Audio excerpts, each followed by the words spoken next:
The director of Blue Beetle, Angel Manuel Solo, recently sat down to talk a little bit about the ending of Blue Beetle and what exactly that mid-credit scene is leading to.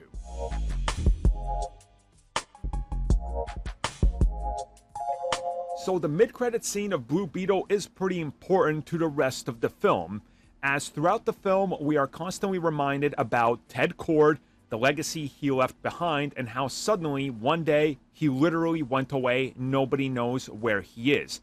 Well, the mid-credit scene includes a computer booting up because his lab was activated for the first time in forever, and it's a message that he left behind, or in real time is sending. Again, we don't know how time, space, or whatever works wherever he is, and he is letting them know that he's very much alive and that they need to save him and get in contact with him.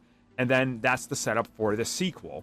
Well, the director of the film breaks this down saying 100% what you think that scene is 100% true. We have Jenny Kord, and she is there, and she is very sentimental about her father and carrying on his legacy. And now she's going to have a direct connection and some sort of a semblance of, hey, wait a second. I'm realizing now something's up in this lab. Once they start digging through it, they're going to realize Ted Kord is alive and was contacting them, and that the setup here for the sequel was to further explore, where did Ted Kord go? What are we going to do to get him out? And where exactly do we go once he's back? So the mid-credit scene is really setting up the future of Blue Beetle Ted Kord, and obviously what happens next.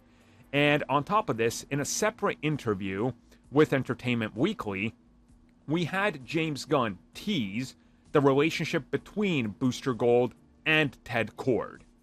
So maybe this can somehow lead to that. Again, they're still very loose on what they're saying is going to be canon and what they're going to stick with in terms of what carries over from the DCEU and what doesn't. But I think the Ted Kord thing should definitely be a factor, and it sounds like that it might be, even if we don't get a sequel.